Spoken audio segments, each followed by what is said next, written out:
Good evening. This is the Nevada Unified School District, Tuesday night, September 14th, and we're in session, in open session. And called to order at 6 p.m., and I'd like you to join me in the Pledge of Allegiance to the flag, please. I pledge allegiance to the flag of the United States of America and to the republic for which it stands, one nation, under God, indivisible, with liberty and justice for all. Before we go further, I'm going to read a statement relative to mask wearing and the requirements that are imposed by the public health officer. And it's on the front page of the agenda, so I'm just going to read it. Masks required for in-person meetings. All board members, staff, and members of a public must wear a face covering to enter and remain in the board meeting room. As of August 2nd, 2021, Marin County Health and Human Services require everyone to wear a mask covering over their nose and mouth in all indoor settings, including local government buildings and public meetings. The county has the authority to mandate public health measures, and the board does not have the authority to change this rule. Please see the meeting procedures at the end of this agenda for more information. Under notice for face coverings required for all attendees. And we will be following this guideline for the purpose of the meeting. So I expect everybody to be in compliance. Thank you. We're moving on to, we finished item 6, Pledge of Allegiance. Announcement of reportable actions in closed session, item number 6. And Trustee Gaston, would you provide the status for us? Thank you. So for item number 3B, with respect to every item of business to be discussed in closed session, public employees discipline, dismissal, release, it was informational only. Item 3C, with respect to every item of business to be discussed in closed session pursuant to Government Code Section 54957 and Section 54957.6, conference with labor negotiators, Barbara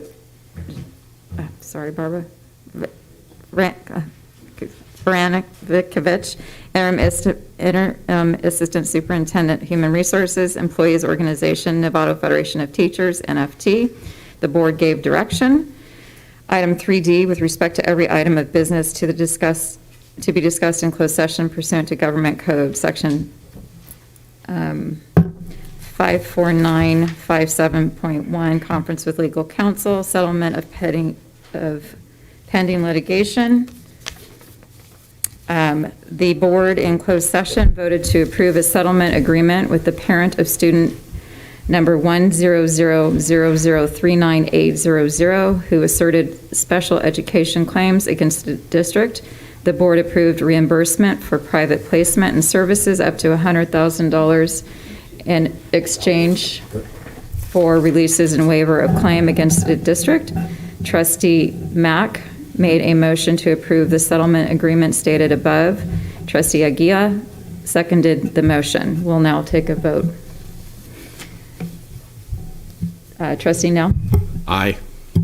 Trustee Aguila? Aye. Trustee Jacobson? Aye. Trustee Butler? Aye. Trustee Mack? Aye. Aye here. President Milrick? Aye.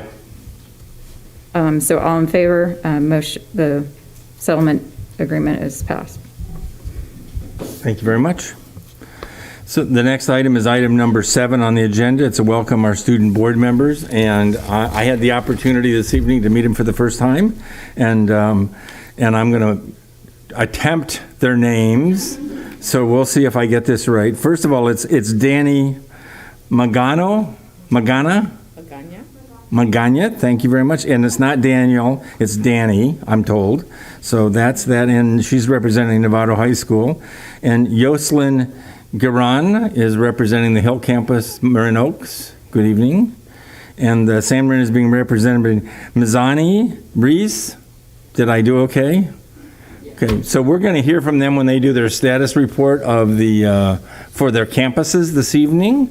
But they're going to be with us all year. This is a chance for them to understand how governance works and public process works, and then also keep the community and the board informed of what's happening on their campuses so we can stay closer to them it turns out mostly the people in this building are adults, and it's always more fun to spend time with you guys than it is with the adults. So thank you very much for coming down.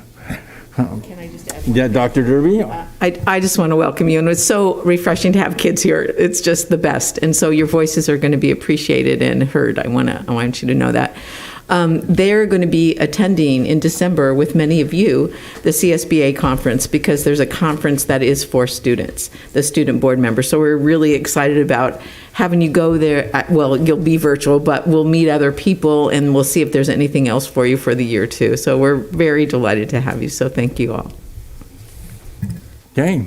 So with that, we're going to move on to the rest of the agenda. And I'm reading by number so you can easily follow along. Or somebody remotely who's watching can follow along with the agenda. So item number 8, approval of the agenda, and this is us approving the order of business on the direction that we're going to consider this evening. So I need a motion to approve the agenda from, so let me be clear about the trustees. There are 7 elected trustees who stood for election in public and walked the community and knocked on doors, and then just like next to us over here, somebody went to the polls and voted for them. They carry a vote. The 3 student trustees, while important, carry an advisory vote, so I will ask for advisory votes from you. But legally, the 7 votes of the people who stood for election and got elected at the Marin County Office of Electors, election offices are the ones that will count. But we will always ask for your advisory vote so we know where you guys stand. So with that, so approval of tonight's agenda, I'll need a motion from one of the elected trustees. Maria, I saw your hand.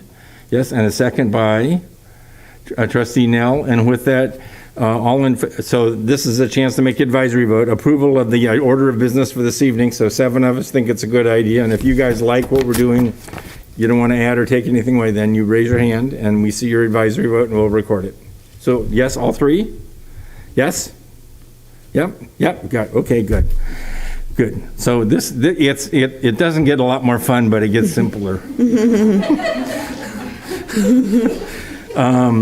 Okay, so public comment on the consent agenda. So we're going to consider the consent agenda, which is towards the bottom of on item 15. We're going to consider all those as one single action. So this is a chance for anybody who wants to make a comment about anything on the consent agenda to speak to us in public. So are there any cards? There are no cards for anybody to speak to consent items. Dr. Derby, yes. You have kind of a pile next to your desk, your seat. And so many of you had some questions, and we did the corrections, and they're in this packet. So if you want to refer to them or you want to make sure that we've done it correctly, this is where you would look. So Ellen did a good job putting it all together for you, as usual. Okay, so there were no public comments on the consensus, and now I'm going to ask for approval of the consensus. So the first question is, does any trustee want to pull one of the consent items and consider it independent? Trustee Butler? Yeah, Dr. Butler, thank you. Hey! 15Z. Z? Yeah. I'm going to see if I can. Way down there. Too Debbie. The government financial policy, municipal advisory services, agreement. Okay, so you want to pull 15Z for consideration separately? Any other items to be pulled? Hearing none, I need a motion from the trustees to remove all the consent items except 15Z. Do I have a motion? Trustee Aguila moves, Trustee Nell second. And so now I need advisory vote from the 3 student trustees. Are you in favor of the consent item? 3, yes, 1, 2, 3. And then from the trustees, all in favor of the consent items, not including item Z, 7 trustees plus 3 student trustees. And now do you want to consider item Z directly? Is it appropriate? Okay, so we can choose if it's going to be a lot of work, put it at the end, or pick it up right now. And Trustee Butler wants to. You want to do it now? You want to do it now, yes or no? Typically, I think you put it at the bottom of the discussion action. Okay, that's what I'll do. It carries forward to discussion action. Okay, so we're going to move forward.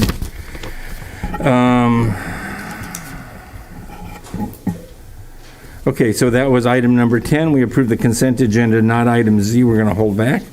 And next item is student presentation, and this is a presentation from Loma Verde. Dr. Derby, do you want to lead us in presenting? We're so excited Loma Verde is here, and your principal is here, and you're going to be speaking too, I think, right? And we have a video. So this is Trustee Aguila, our principal from Loma Verde, and we're excited. We've asked everyone that's doing presentations just to keep them not very many kids and as short and sweet as possible so that we're making sure that we have no risks of anyone getting infected. And we're so delighted that your mom is here too. So thank you for being here. We appreciate it. Good evening, board president, board members, and Dr. Derby. It's really exciting to be here. I was like nervous to see the background and what happens on the YouTube video, all the countdown. That was really exciting. Be still my heart. It's like being backstage. My name is Trustee Aguila, and I am absolutely honored to serve as the principal of Loma Verde. We are excited to be the first student presentation back in the boardroom. We would have loved to have lots of students here to share what's happening at Loma Verde.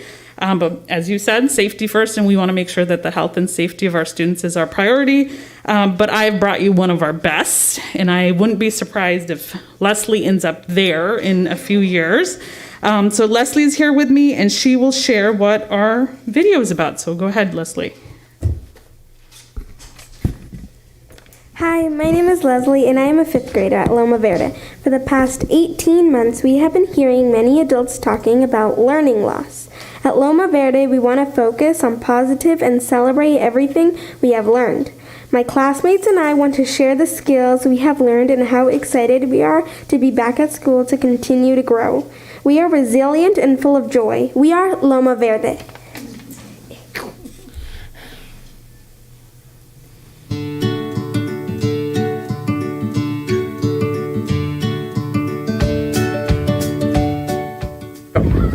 My name is Rose. I was in VLA last year and I learned a lot. I learned I actually liked reading. My cousin recommended Harry Potter and I was hooked. I'm happy to be back in person and I will use my new superpower to learn more. I know more vocabulary and I will read to ace tests and get more. My name is Sam. Last year as a 4th grader, I started learning 5th grade math on my own. Now, I am even more ready as a 5th grader. I know that I learned a lot last year. My name is Arya. Last year I learned how to use a computer really well. I'm glad to be back because I'm very social. Now I can code and 3D design in school for projects. I can make anything like a model of a state for my state project. My name is Emily. Last year I learned how to use my time wisely because I had to learn on my own time. Now that we're back, what I learned about time will help me get to my goals. My name is Diego, and last year at school we did Genius Hour, and I learned how to make a website. I really like the organization of Google Classroom, and I'm glad we're still using it. I learned fractions and a good way to do long division. That helps me a lot. I'm excited to use my skills to keep learning this year. My name is Leslie, and I learned how to control and manage my time because of last year's schedule. I'm so happy to be in person, and I'm so glad I can manage my time at school and at home so I can get all my work done. My name is Jack. I was in VLA last year. The schedule helped me do more stuff because I had more time to do things that I love to do, like chess. This year I made a chess club at school because I knew I had a chess, because the school had a chess club before. I made a poster to make a club at lunch. I do lessons, and now on Wednesday and Friday, 5th graders play chess.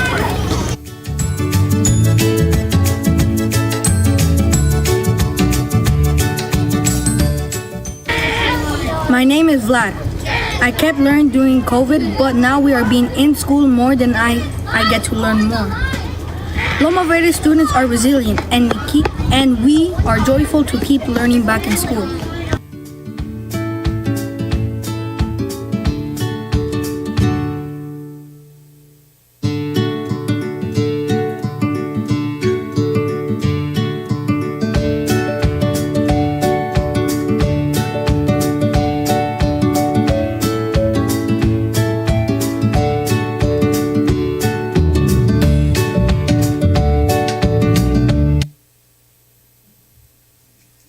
Do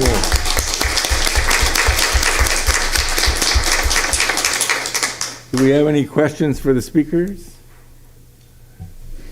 Good. Can we just tell, because of the Marin Community Foundation grant, Yep. they are doing Joyful Fridays. So you can kind of say a little thing about that. We saw just a little snip of it. Yeah, we are very fortunate to have some grant money from Marin Community Foundation, which is wonderful, to bring joy back in this return to in-person school for our staff, our families, and our students.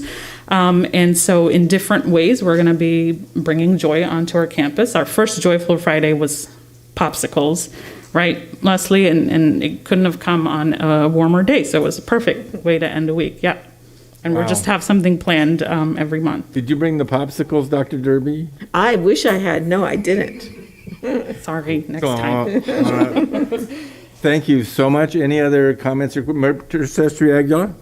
Just want to say, being so proud of Loma Verde and me being a student from Loma Verde from back years ago, nothing like this was there when I was there. So, but my niece gets to enjoy it. So I'm glad that, and everybody else in there, all the students, they all seem to be happy. And so I thank you for all the hard work. Thank you. Seem to be happy. Okay. Thank you very much. Thank you so much for coming down. And well, so you still have part of the week left to go. You're just a few days away from Friday again. Yes. Good. All right, thank you so much. We appreciate Yeah. it. Okay. Thanks, Leslie. Thank you, Leslie.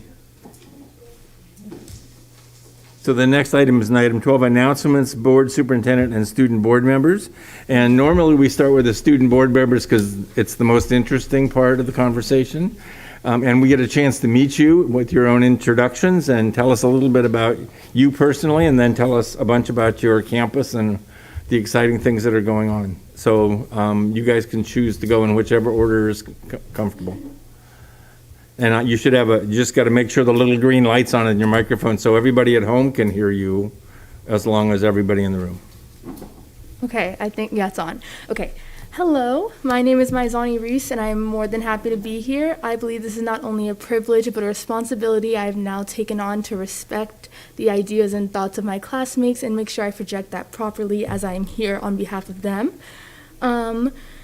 I believe that the NUSD Board of Directors is very capable of cooperating with students, as we have seen in the past year with all of our success, especially with the anti-racism resolution, which I was really thankful to be a part of. That just shows the full potential of what teamwork can really do for the entire community, as that is now instituted into every school on campus or in the district, which I think is really beneficial for the students of color in this community. As for announcements, in the first few weeks of school, we've been able to give multiple Friday Night Lights games with a lot of student participation, which is really great. It's a lot more participation than the 11 a.m. games we used to have. Then we also had a wonderful outdoor rally, which was right after our first Spirit Week, which I think was pretty successful considering the freshmen and sophomores haven't really experienced that yet. They were a little bit hesitant at first, but we got them in the mood, and I think the outdoor rally, which will be the first of looking like many, was an overall success despite some setbacks with audio and the 100-degree heat and students not wanting to be in that. But other than that, it went pretty well. And then in the future, we are looking to have a homecoming Spirit Week as well, and then a homecoming rally, homecoming game. And then as for the homecoming dance, we are unsure of whether it'll be inside or outside, but we are working on figuring that out right now. And for the far, far future, we do plan to propose some sort of idea to benefit students in their mental health, as we are hoping to institute a mental health wellness center on campus somewhere. And we plan to talk to Mr. Sims about that pretty soon. Thank you so much. Thank you.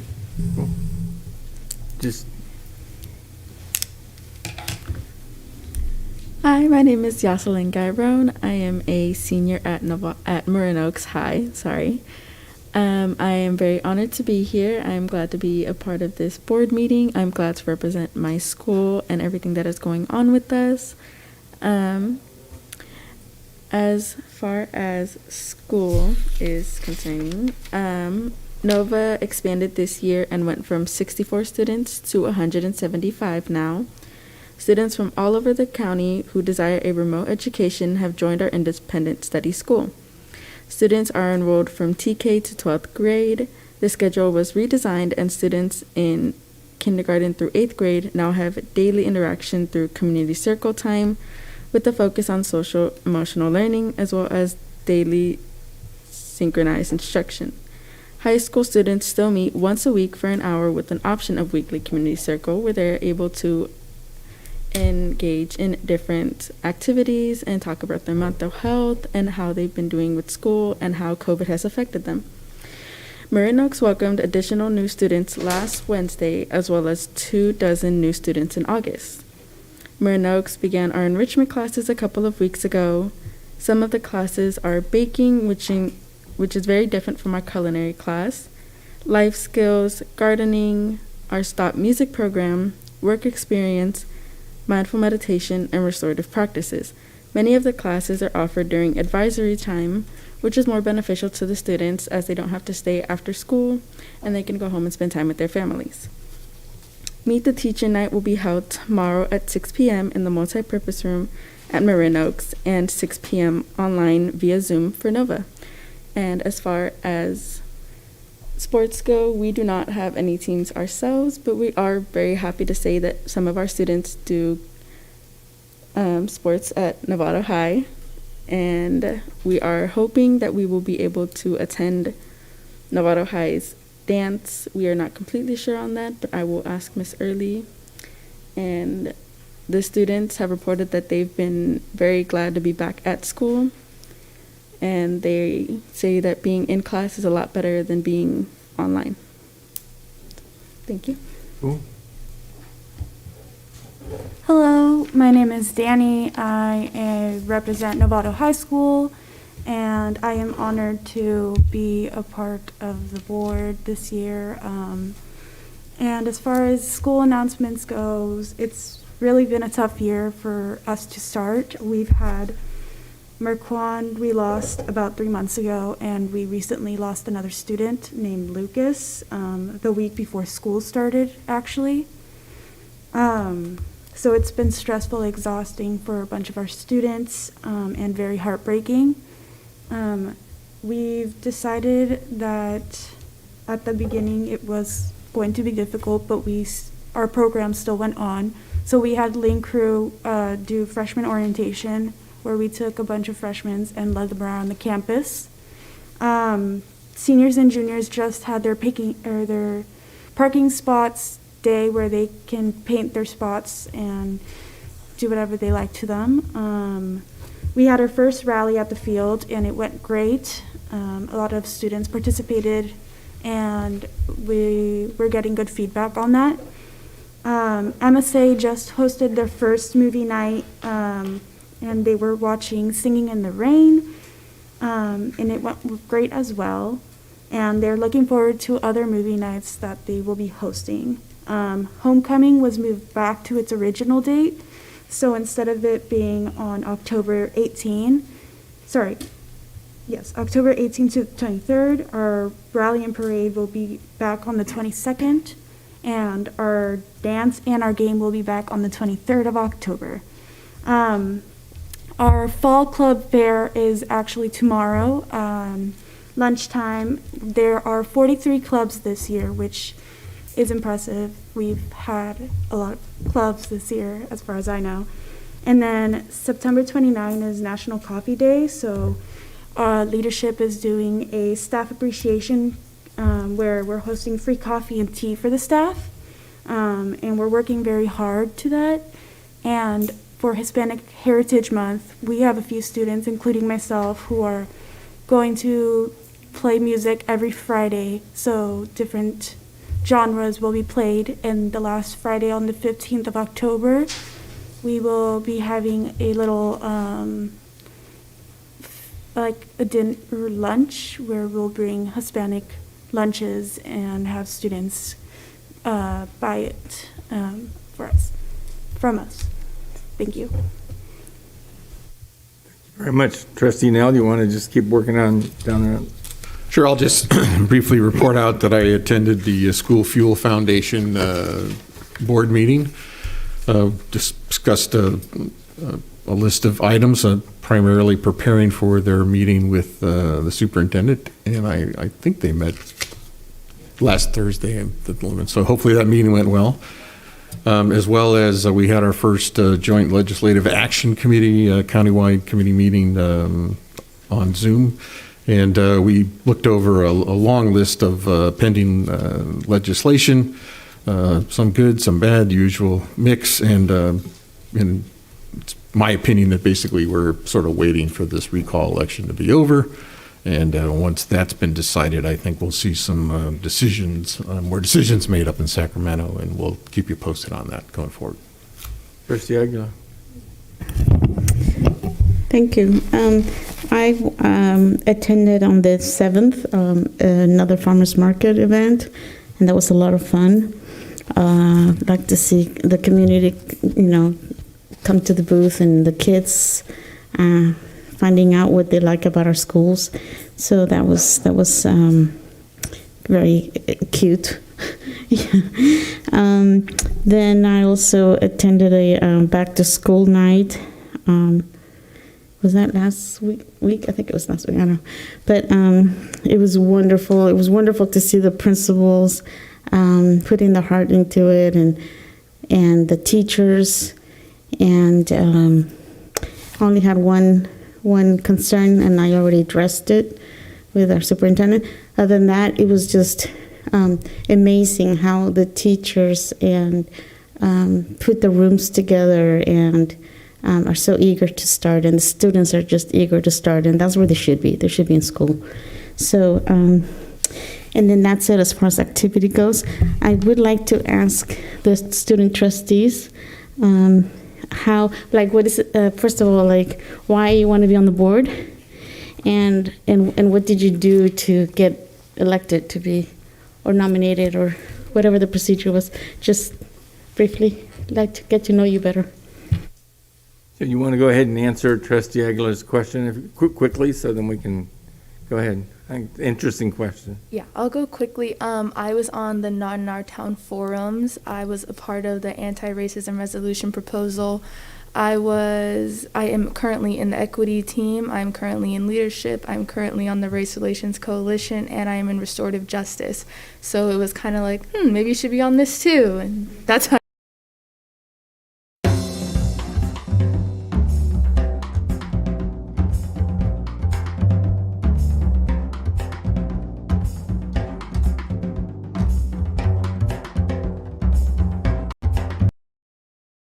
Well, and I've been told so. I also do find joy in making improvements that benefit people other than myself.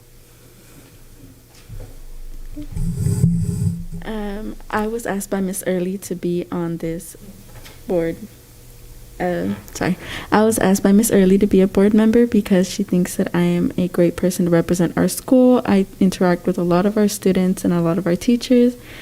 And I'm constantly getting updates from the students on how they are. I ask the students as well how they are mentally, how they're doing in school, how they like the school, if they would like to see any changes. And I would like to be on here because I would like to voice an opinion for our school. I know our school is relatively small, but we do want our voices to be heard because we have a lot of different opinions and a lot of different activities that the students want to do this year. We are hoping to be able to do more hands-on activities this upcoming school year now that we are back in school.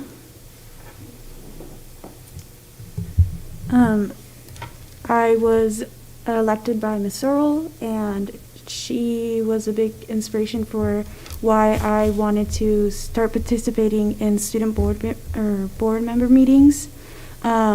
A past member, her name was Eva Gagos. She was also one of the biggest influences I've had.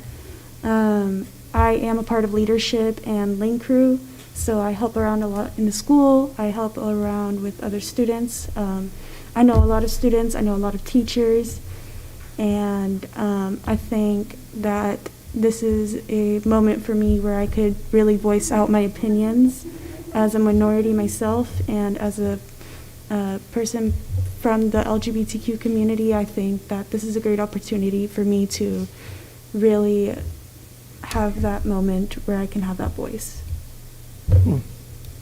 So this is just very exciting. So thank you for sharing your story. And what I like about this group is that you all mentioned that you want to represent every students, whites, blacks, Asians, everybody. So I think it's very wonderful that you plan to be the voice for everybody. So thank you.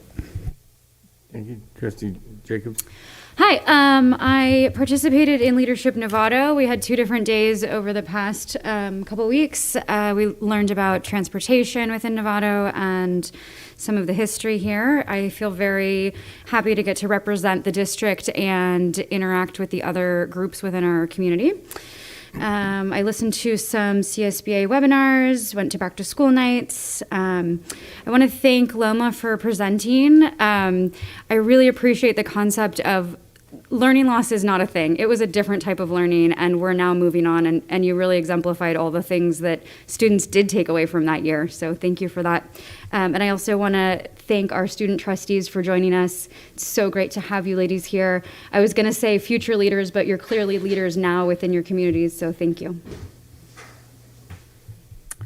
Welcome to our student board members. Again, we're happy to have you here because your voice is important to us. And if we forget to turn to you just raise your hand and we'll make sure you have an opportunity to speak on any of the items. And President Millerick will make sure your voice is heard here at this table. So thank you. And you bring that collective voice from your school. So thank you. I was able to get to 5 of our back to school nights for elementary schools, and then I was able to do Hamilton Middle School, and then tomorrow I'll be at Hill.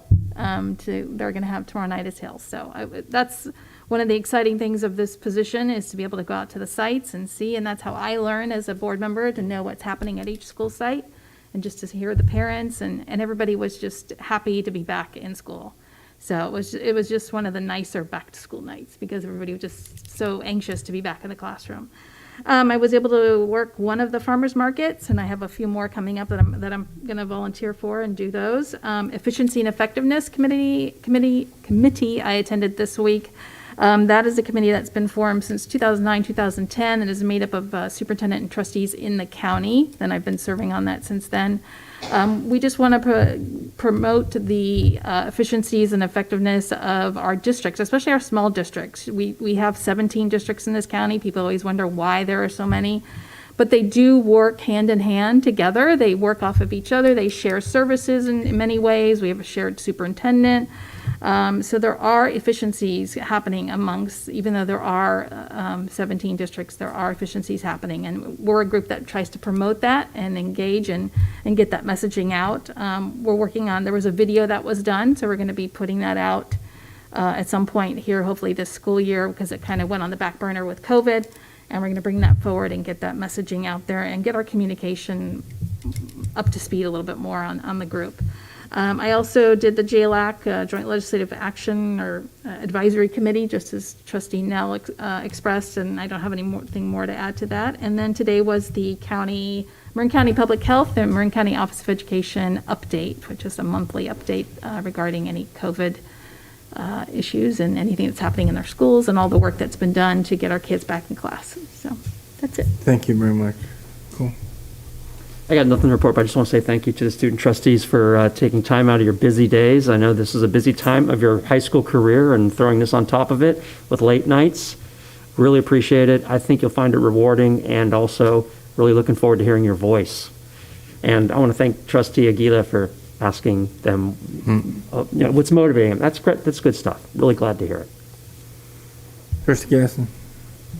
So whereas you're short, I'm going to be long, unfortunately. But I was going to say as well, I was so pleased to hear a little bit about you guys and looking forward to this year. It's going to be an exciting one for sure. I realized that there were several weeks that have gone by since the last meeting, so I've got a couple things to update everyone on. The first I wanted to mention, I too went to a lot of back to school nights. It was great. So many people or parents were grateful to be on campus and see where their kids were going to school. The one that really stuck out to me was San Marin High School, and actually seeing all the the updates that were done there. I mean, it's amazing. And my husband even looked at me and said, it's beautiful. So I'm looking forward to the opportunity where the community can come to open houses at our high schools and see all the great work that's been done through the bond funds. I also participated in the Safe Routes to School meeting that Marin Transit was invited to come because had some questions for bus service for our high school locations. There's a lot of concerns. And so they've always been wonderful to work with, and they came and explained what had happened this year. It was also actually impacted the middle schools. With all of our high schools now starting at 8:30 across the county, it made it really difficult for them to get enough buses at different locations. So there's been some shifting of what's going on, and the buses that are scheduled are the ones that will remain. The afternoon is a little bit easier because the time the kids get out is a little bit different at each site. So they came to present and speak on that. There also was discussion about crossing guards. So there's 2 locations that community members brought up as being a concern. One of them is Linwood. There's been some changes to how the flow of traffic at Linwood, and then the other is over by Rancho, which is at Arthur and Cambridge. And so both of those are being reevaluated because of COVID and other things. We usually get a county-wide report every other year from TAM, which is Transit Authority of Marin, but that's not going to happen now until next fall. So in the interim, they are going to be looking at those 2 intersections. I know there's been conversations in the community about concerns for our kids, and rightly so. I also attended my first JLAC, Joint Legislative Action Committee meeting. So thank you, Derek, or Trustee Nell, for sending that info over. Very interesting to learn about what's coming up. And the one thing I wanted to mention was of note, so these meetings, there were superintendents and trustees from within Marin County, and several of them acknowledged appreciation for NUSD and providing a opportunity for their students to do independent learning. So I thought that was nice that we have a program that other districts are utilizing and really appreciate the support that we've provided. North Marin Council PTA meetings have begun again. So I attended this month. This month's meeting. So it was very excited to have new representatives on board. And then Julie and I are actually on the 16th District PTA board, and we're going to have our first meeting on Monday. There was also a NUSD special education. Actually, I take this back. There was not a meeting, but there has been information that was just sent out to special education families about the new special education, the District Special Education Advisory Committee. And there is a way on the website, if you go down to the departments and you hit the special education area, there's information on how you can be nominated or apply for one of the 6 open positions to be on that committee. And the last thing, I actually have 2 other things. The first is the library at Sinaloa. I was able to get in there and look at all the changes that have been done. It looks fabulous, and I'm going to hit up San Jose on Friday. I know the librarians have been doing a lot of work in trying to get have the space be very welcoming and supportive for students. And the final thing is there is a minimum day on Thursday. And as a parent, I didn't know that until Sunday, so I'm spreading the word. So cool. That's it. Okay. I have no comments for this evening. I'm thrilled for us to be back in school and kids on campus. That's wonderful. Dr. Derby, I assume you have some updates for us? Yeah, I'll try to go quickly. First of all, we had National Suicide Prevention Week last week, and there are some events that are being planned for later in the month as well, so that was really important. And as we heard already, it's Latino Hispanic Heritage Month, and there's lots of activities going on. And I asked for a mariachi band at Novato High. I don't know if it's coming or not, but I asked. And then Friday is Constitution Day and Citizenship Day, so it's a lot going on for this month. College of Marin had a fabulous ribbon cutting for their Jonas Center. If you have a chance to go over, you should just see this. It's a community jewel, and it can be used by the community. And also, Ross was there also, and the aquatic center is the Miwok Aquatic Center is to die for. So I would just encourage you to go. And it was a nice collaboration with Rotary on the Jonas Center, and that started like in 2007 when I was on the Rotary group there. Our enrollment is better. It's like so good. I'm so happy because I was really worried last week, but our current enrollment is 7,437. This year, our budget is based on 2019-20, and that was 7,740. So we went from 7,740 to 7,437, which is a difference of 303 kids. So we're still hoping some will come back, but it's not as dire as I thought it was last week, so that's really good news. The mock trial team at San Marin won second place for the county. They were phenomenal, and they beat TAM, which has been winning first place for 25 years or more. And so now I got a call from the attorney that is representing the San Marin team, and he needs more attorneys. So I'm putting the word out right now. He would like, it's Maria and Eric Johnson, and so you can call over to San Marin and talk to the secretary or talk to the principal or to me. And they're looking for attorneys to help support the team because they already have what the trial is going to be about, and it's pretty exciting. It's sponsored by Marin County Office of Education. FANS is at an all-time high of service to kids. It is amazing. They're eating breakfast and lunch. Everyone is eating, and we really are encouraging everyone to do applications. So we sent out information to each of our schools. The more applications we can put in and apply for, the more funding that can be had. So we really think that would be great for us to all encourage. Mike is just doing bond teams for San Jose and for Sinaloa so that they can start talking about the projects that they're going to do next summer. So that's in process as well, that I think is really an important thing.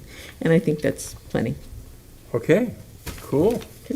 Okay, the next item we're moving to is item 13. Trustee Aguila? I just want to add something. I just want to thank North Bay Security Services for being available whenever we call them.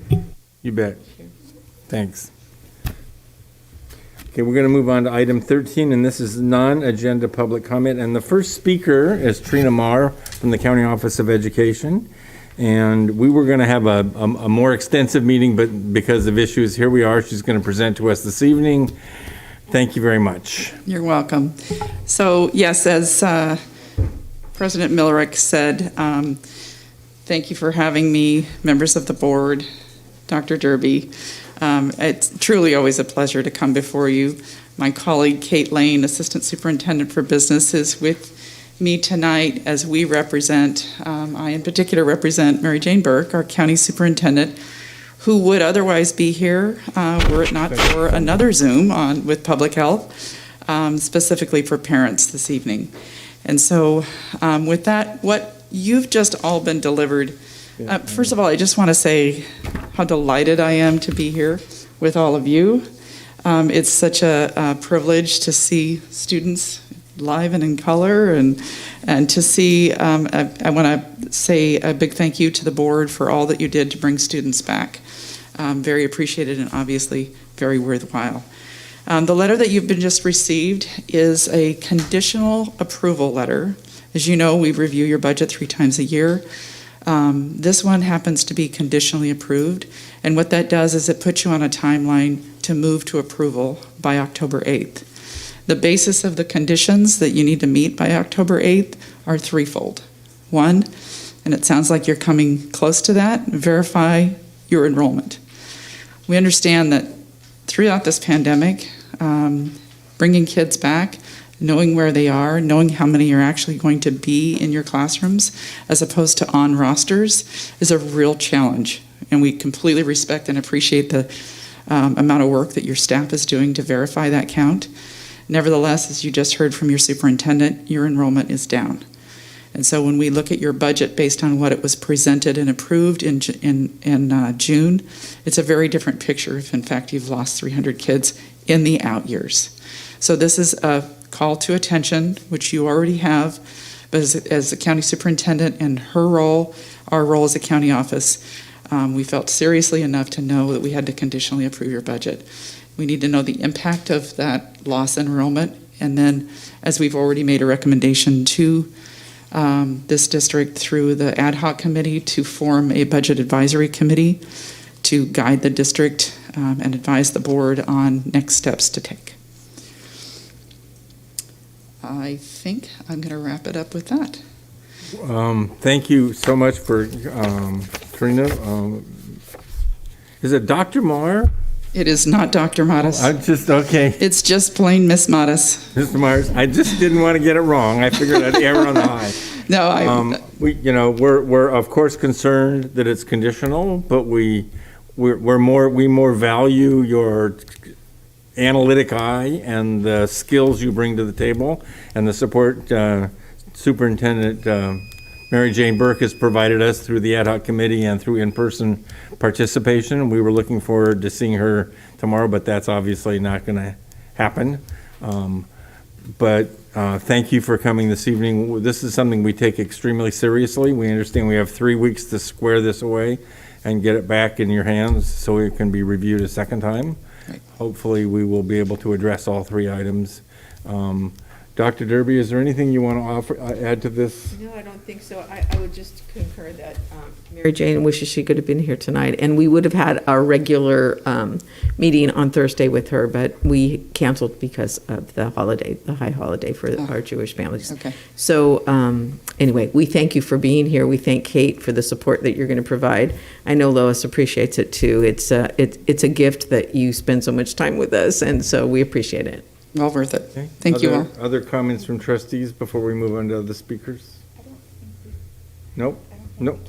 Well, okay. Well, if we have none, then we're moving on. Thank you very much, Trina. We have a second speaker, Madeline Tai. Did I pronounce it right? Madella? Am I doing better? Madella? What is it? Madella Tai. How am I doing? Am I getting close? Hi. I'm Madella Tai. A couple people just asked me to come talk today as a senior at San Marin High School to support the decision to require masks in schools. I'm not sure why this was like an important topic, but it is. Please defer your decisions to the Marin County Health Department since they're the experts in healthcare. I actually myself volunteer and work in healthcare. I just got off my shift, and I am a student who wears a mask from 8 a.m. to 6:15. I take breaks from the mask to eat and drive, and that's it. I just wanted to let you know that it is not a problem to wear masks in schools, and that getting rid of required masks would really jeopardize all of the people I know who are immunocompromised and my 10-year-old brother who can't be vaccinated. Thank you. Okay, thank you. And my grandchildren who cannot be vaccinated. Thank you very much. And that's the end of our public comment. One more. Hang on. I get corrected. Hang on.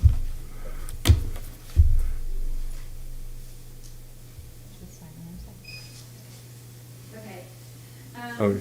Okay. Hello. So just for the audience at home, I'll just explain who I am and what I'm going to do, even though you all know who I am. My name is Ellen Christensen Denton. I am the secretary to the superintendent and the board of trustees. As President Millerick stated at the start of this meeting, in order to be in this room, everyone was required to wear a mask. For those who wished to not wear a mask, they've been invited to be outside of our district office building and provide public comments in written form. And should time allow, After the in-person comments were read, then I would read their written statements. So that's what I'm about to do. So these are not my words, they're of someone else, and I'm going to take a breath. Hang on. Because it's long. And like you, I didn't know I was going to talk tonight. Okay, this is from a community member. Oh, I have to start the timer. Hang on. All right. Community member Janine Para. The evidence is clear that when infected children typically have very mild COVID symptoms, there are no studies that show universal masking provides protection against SARS-CoV-2 virus, nor have there been studies to demonstrate that masking children at any age is safe. However, the risks of children getting an experimental vaccine with no long-term safety studies is particularly troubling. Recent VAERS data released by the CDC showed a total of 770 reports of adverse events from all age groups following COVID vaccines, including 13,911 deaths and 85,971 serious injuries between December 14th, 2020 and August 27th, 2021. According to the California Department of Public Health, as of September 8th, 2021, a total of 33 children under the age of 18 have died of COVID-19 in California. All of these children had comorbidities. In Marin County, no one under the age of 35 has died of COVID-19. This weekend, I was honored to hear two frontline medical professionals, a Santa Rosa RN and a Roseville MD, speak about their experiences treating patients with COVID and vaccine and mask injuries. The RN explained that the hospital she works in is seeing an unusual increase in the number of patients for this time of year. The patients are presenting with myocarditis, blood clots, Guillain-Barré, neurological disorders, and autoimmune diseases. All of these patients were vaccinated. She said every one of them is vaccine injured. I urge this board to continue to educate yourselves on important facts like these when making decisions regarding what is best for the health and safety of our children. Janine Para, Novato.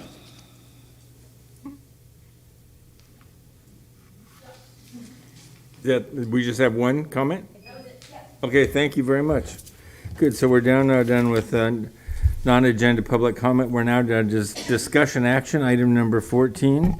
And the first item is approval of the 2021 unaudited actual financial report. Dr. Derby, do you want to? Yes, Lois, even when she was sick last week, no COVID, even when she was sick, she was working on unaudited actuals at home. So we really appreciate her efforts. And I think this is really important for us to keep the budget front and center. We just heard that we got a conditional, and I think we really need to stay focused, even though there are distractions of other things that we need to do. The budget is really number one. So, Lois, I'd like you to share. Is there a tech person in the room? Oh, what? Nothing's happening.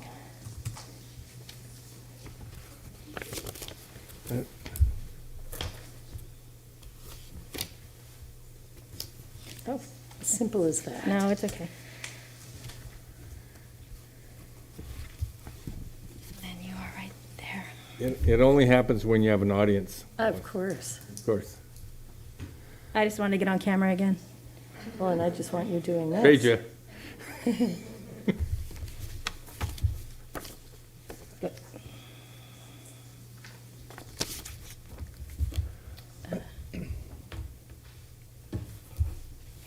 Okay. So as you board members have seen, the unaudited actuals are quite as with all our financial reports, a thick document, and there's lots of numbers. I'm not going to present all those numbers tonight. Those are important for you to read through, and I'm a firm believer in going to the source document, which is the SACS documents.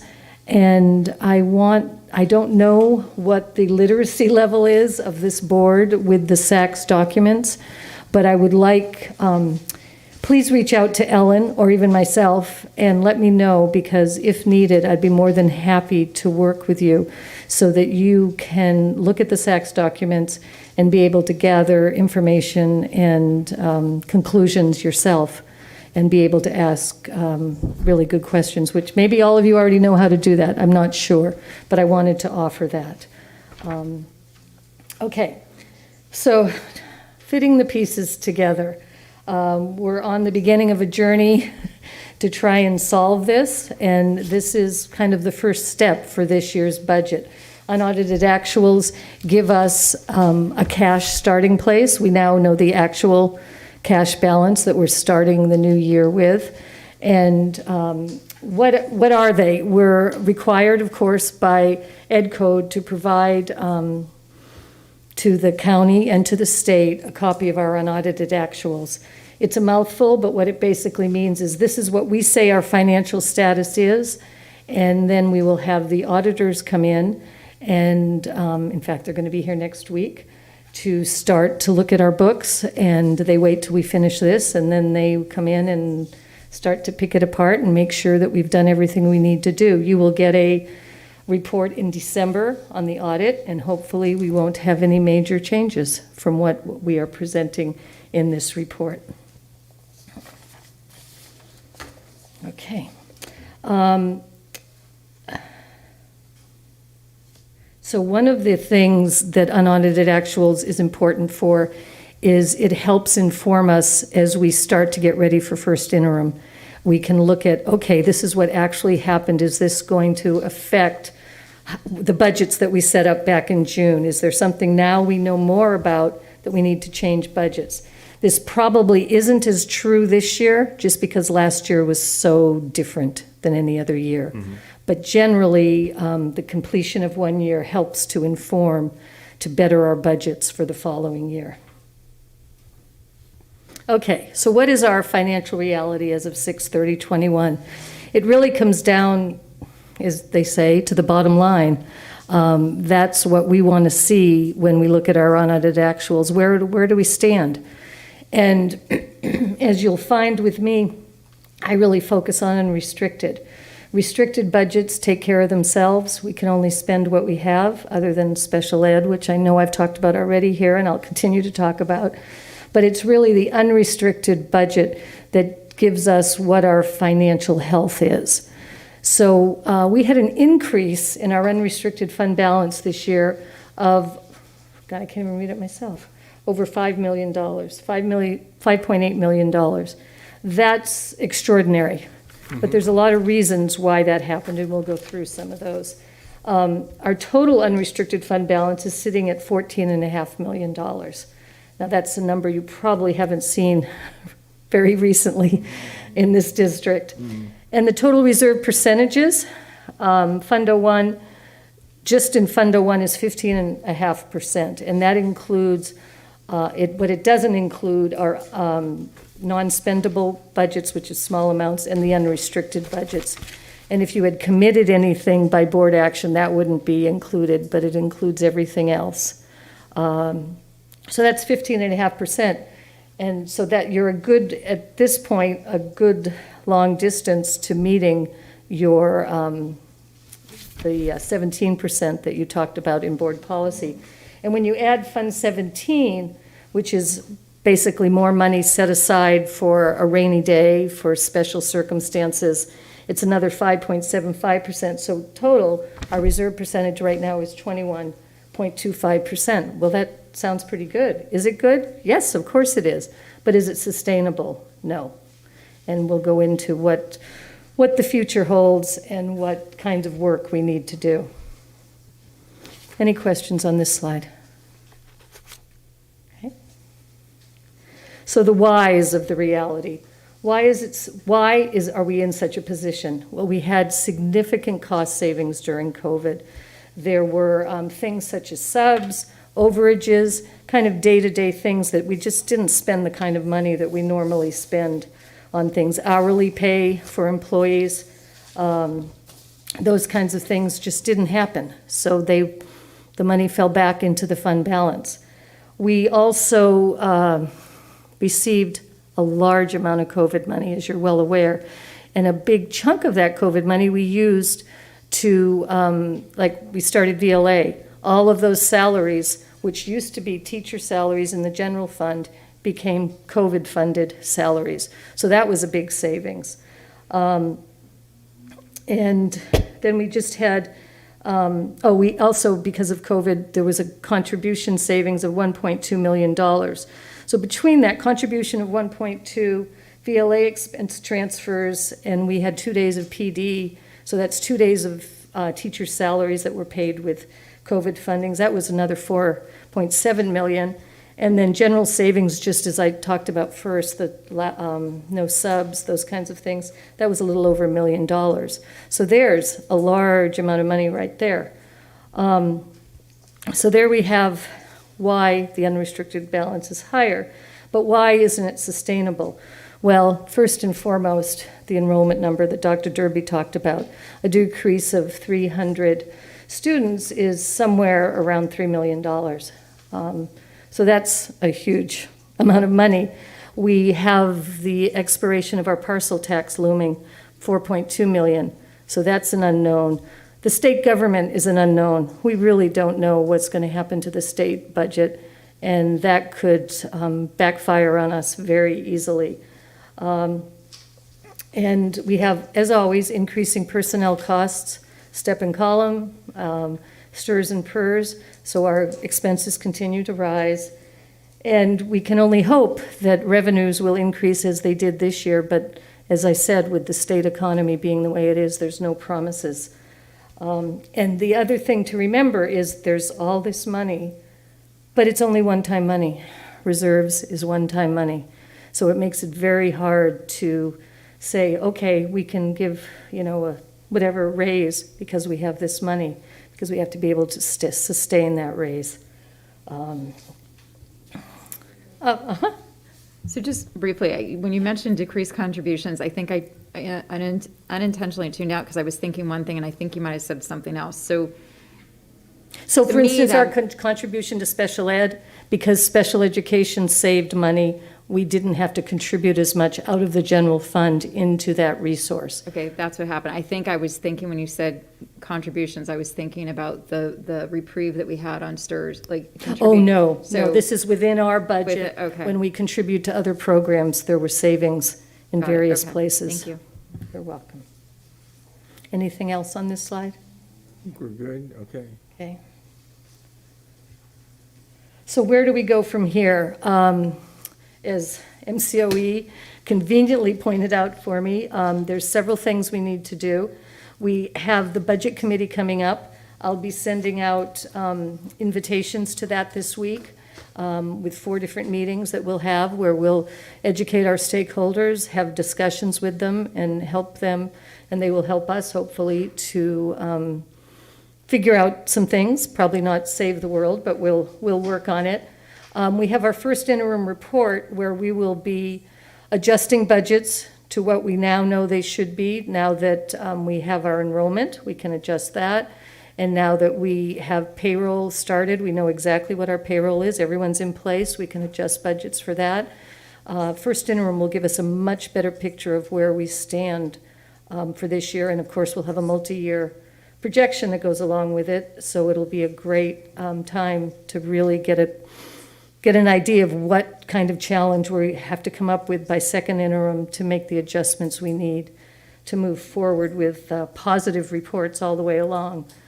The efficiencies, adjustments, and reconfiguration, those are the kinds of things we're looking for all the time. They're the kinds of things we'll talk about with the budget committee. We talk about them in cabinet. We're just coming up with bits and pieces all along the way, and hopefully it'll all come together and create the district that is more sustainable than it has been in the past.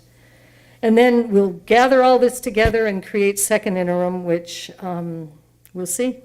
Our goal is to be able to present so that we have no deficit spending in the next 3 years unless it's spending of carryover, which is healthy deficit spending, not the bad kind. So tonight's the beginning of moving forward. A question. In the 3-year projection you're going to do, which is this budget year that you're planning.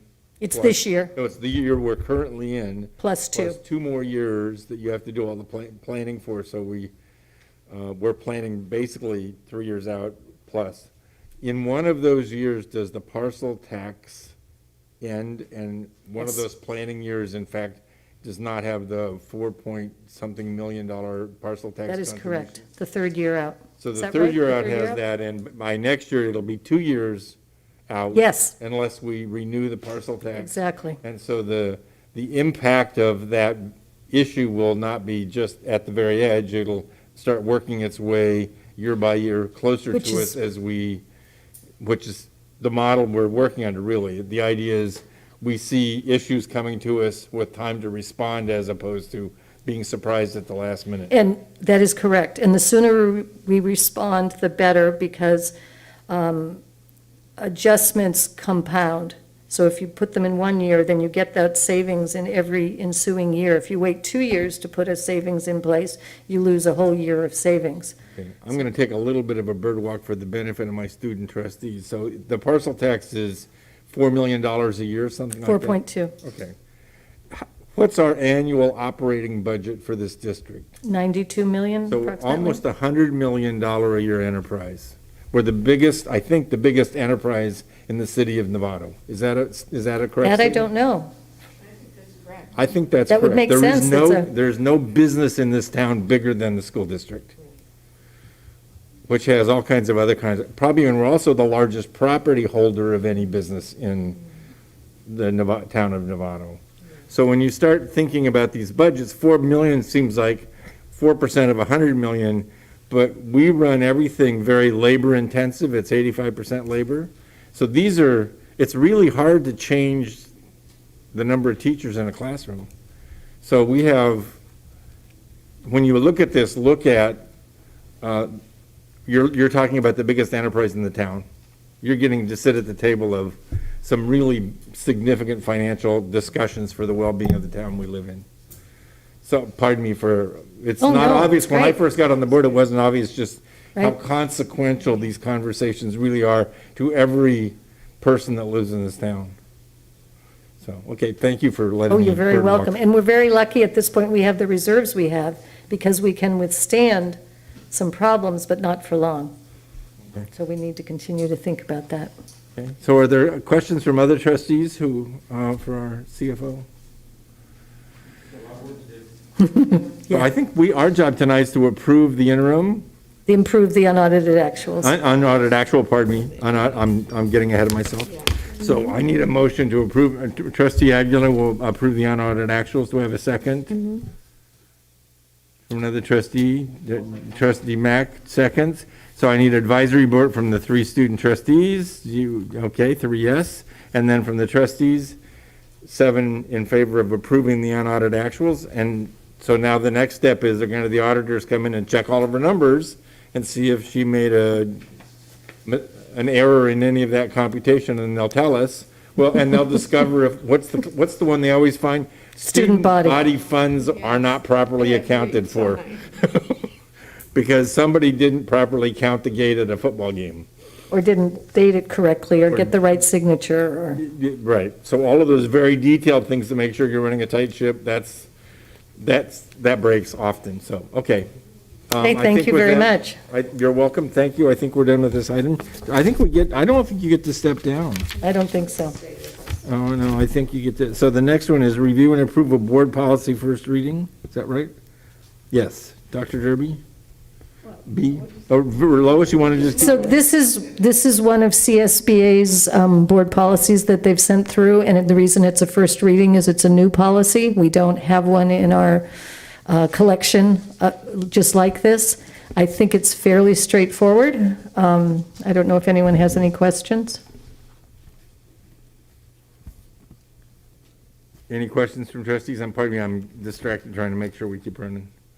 Any comments from any student trustees, any board members? Otherwise, approve it. We need to adopt as a first reading in the board policy 7,000 series. Will we do another reading? With one, We'll do one more cycle. With one more reading, yes. It'll I think come that's through how on we read consent. twice, so everybody in the community can see it. By Trustee Butler, seconded by Trustee Jacobson. All in favor, Student Trustees Advisory, yes. Opposed, none. So this will come back for a second reading. This puts it Yes. on the record. Everybody in the community can see it. If they have any comments, they can offer them, and we can make adjustments. So this is. Thank you. Open public process. Okay. Okay. Still her. Oh, darn. Item number C, approval of childcare ground lease to the YMCA at Lou Sutton. So this is. And so you have on your agenda several contracts for YMCA, and the only reason this one is in in action is because it's a brand-new one. This, at Lou Sutton, the program was originally or formerly run by the city, and they gave up on that, so YMCA is taking over. So this contract is identical to the other ones. We just wanted to point it out because it's new. Trustee Aguilar? So I'll make a motion. Do we have a comment? We have a comment. Oh, we have a speaker. Mariah, hey. Hi, good evening. I just wanted to speak about the preschools that we have on our campuses and a desire from your staff to work into these agreements that employees get a discount. We have many teachers who use these facilities, and I myself was one of them, and it's a lot. And what I've found out is that we can include that in our agreements when they come onto our campuses. So, Okay. thank you. Okay, so these are before us now, so, but we can. We can always amend. Okay. Okay, so with that, then I'm still looking for a motion to approve. Trustee Aguilar, you moved. Second by Trustee, did I hear Trustee Jacobson? Okay. And a question, Trustee Gaston? Sorry, I just had one thing I wanted to ask about. It specified about utilities and stuff. So are these facilities actually set up with separate meters and everything? Is that how it works at our sites? No, I believe this is our contribution to the community. There are facilities, in this case at least, there are portables, so that's the whole point with this, the arrangement we've had, that we don't really charge them. Okay, so. For coming onto our I must have campuses. misread it, because I actually was surprised. I thought it said that they're responsible for the utilities and stuff. So that was Then maybe why I misread it. Yeah, under item 8, it said, well, let me read it. It says, without limitation, shall pay for all gas, heat, light, power supplied to the premises, including waste and garbage. Lessee shall pay the sewer tax, if any, and all other. So I did not understand that. That's my mistake, and I think then I'll have to look into it, and we must bill them for that. What do you want to do? You want to approve it or you want to pull it? I don't know, but I mean, if the agreement says they pay it, then they pay it. And that's what our other agreements say, so I think I'm just wrong in my understanding of what the situation was. It's in the contract, so we would have to enforce it if we hadn't, so. Right. okay, I guess my question then is, now I'm stuck because I'm like, how do you determine what their usage is if there's not a separate, which is what led me to, I was like, oh, it's interesting, how do we know how much that they've used? No, you just have to estimate what a classroom uses for the hours that they use. Okay, I don't know, I mean, I feel like. I would take a PG&E bill for a school and look at the square footage, break it down by square footage and charge them. I think the only thing for me, I mean, I have no objection to it, but I don't think it seems like a non-meeting of the mindset, like, how do we enforce whatever they pay, or, I don't know. I'm not comfortable with it not being specified or clear on that then. So do you want to leave it to staff, or do you want to vote against this? Or I don't know, does anybody else have any thoughts? I mean, I don't want We to. allow staff they've heard your comments, and it's very clear, and I think we allow them to take it from here. Okay. I very much believe in billing people what they owe us, so. I meant more that there's not an established way that we're going to bill them then if there's not. I think she's saying that there is, she just isn't aware of what it is. So Okay. she's going to find out. Yes, because we have so many sites. It's happening, yeah. Okay. For years. Lois, would you be able to, and I don't know if I just say this and then it happens, or can we talk about finding out what the relationship would be to do something with a teacher discount. Oh, definitely. I will have that conversation with the director. Great, thank Yes. Marie? I just know from talking with members of the advisory board and members of the regular YMCA board, they don't even get the discount. So I'm not sure. Well, we'll see what they say. Something to look So into. you're going to ask. for Right, us. we can only ask. Other questions before we have an item on a motion on the table with a second? So we're going to call for a vote. All in favor of approving this contract, 7-0, and 3 trustees advisory? Okay.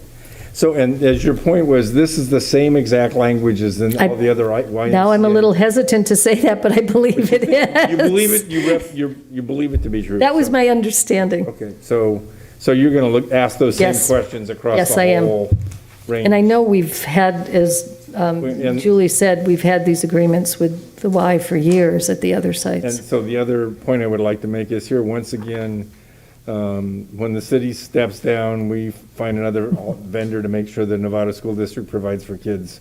We end up being the sort of the rock in the middle of this conversation, and thank you, Dr. Derby, for running the district with the kids in mind.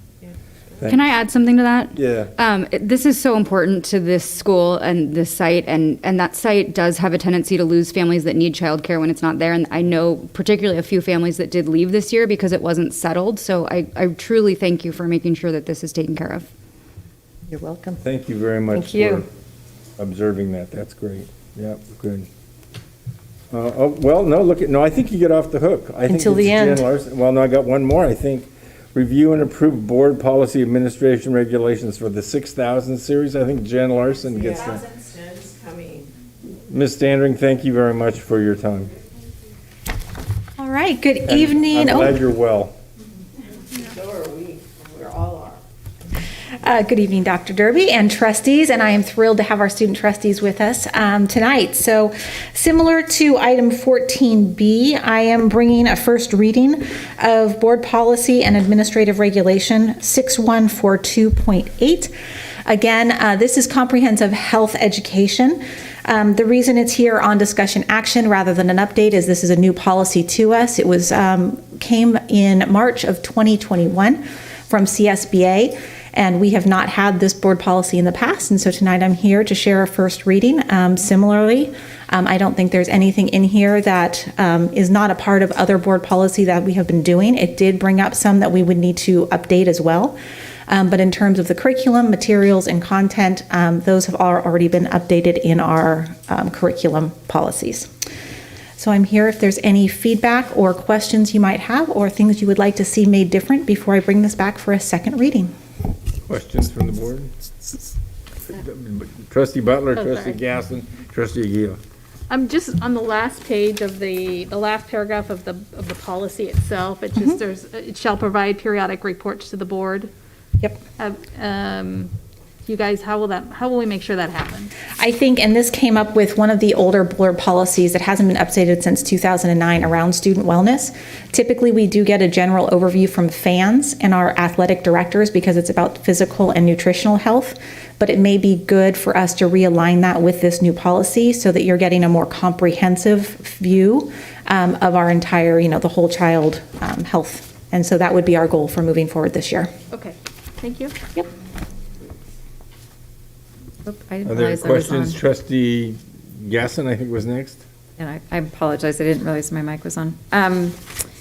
So on the first page of the actual policy, the only thing I wanted to see if we could include, I don't know how to reference this, but it's under the second CSBA note, the last sentence, to include, it says, in other school-based activities that promote student well-being. I was hoping we could just say student physical and mental well-being, just to really emphasize that there's a lot of concerns in our community about mental Say health. that again, physical and mental well-being? Student physical and mental, yeah. Perfect. And then just to follow up, sort of, I think what you were referring to is that the district-wide school wellness policy would be renewed and Yeah, Board Policy 5030 is referred to throughout this, and thank you for bringing that to our attention. That policy hasn't been updated since 2009, and so we'll be working together in HAM to determine, most of that is about FANS and food nutrition. We'll need to work together in partnership to update that policy and bring it back to you at a later date. Yeah. Yeah, Trustee Aguila? Yeah, I agree with Trustee Gasson, and I'd like to add social as well, because they're all three connected. Physical, mental, and social, social well-being, okay? So that'll come back in the second reading? That'll come back in the second With no reading. objection from the other board members? Okay. Perfect. All right, thank you very much. Okay, and so we need to adopt this as a first reading, bring it back to a second. I need a motion. Trustee Gasson, are you moving? Do I hear? Is that what you were saying? Okay, yeah, in a second. Trustee Jacobson, all in favor? As amended, right? As amended, with the amendments coming back to the second, in the second reading. All in favor? 3 + 7, good, and none opposed. Okay. Thank you. So, Superintendent Larson, thank you very much. And now we get the fun part of the evening. Mike Woolard. Mike has so much fun. His job. Not sure I've ever been called fun, but okay, so this is item E. I believe you have 2 items to talk to us about, PV and also Sinaloa. So you want to start with PV? yes, I do. Well, good evening, trustees, Superintendent Derby. It's good to be back in person. I forgot how small this microphone was. Okay. No, so tonight, one of the fun parts of this job is to bring to you stuff that's gone from planning and programming to actual detailed planning and some design. We get to show you a little bit of the concept into reality and then moving on into the actual construction. So first, I'd like to talk to you about the Pleasant Valley. Well, actually, it'd probably help if I... What'd I do, Ellen? It's Yeah, on the screen. you obviously need help. Mike. It was Ellen working to the before. rescue again. Well, it's on the screen, but how do you? Nothing. I just opened it. Oh, you faded? Look at God. Did you catch that, Mike? I did. Press that button over there on the left side. I'll start. Okay, so schematic design for the Pleasant Valley Elementary School kitchen project. And as a reminder, back in the end of March, the board approved a $2 million project through our elementary school allocation dedicated to this. And just as an overview, to call what Pleasant Valley has is really not a kitchen, it's more of a residential type break area, if you will, and long need of an update. So I'd like to go a little bit of general project information for you, show exactly where we would recommend to do the project, rough cost estimate and schedule, and then of course address any questions you might have. Just brief description, we're going to build a new 600 square foot kitchen, which is about right for an elementary school. We're going to put in new standardized kitchen equipment that we have at other sites, and it's going to go into the existing resource room currently in the multipurpose room at Pleasant Valley. We're also going to repurpose this kitchen, or make this kitchen without impacting the NPR space at all, because I know space is very tight over there. And also the existing snack prep kitchen there, we're going to turn that back into another usable space, either the resource room or whatever the school has a priority for. And I apologize, I should have given you the grand view before I zoomed in, but this is roughly an outline of the multipurpose room, building E. Down here where it says proposed new kitchen, this is currently the resource room. That's how it's used, and storage as well. We're going to convert that, and part of the, I can't even see my thing. We're going to convert this space and this storage closet into the kitchen. And then this is the existing little kitchen. We're going to turn that into a usable office or resource room. I'll get into a little more details here about what that kitchen looks like.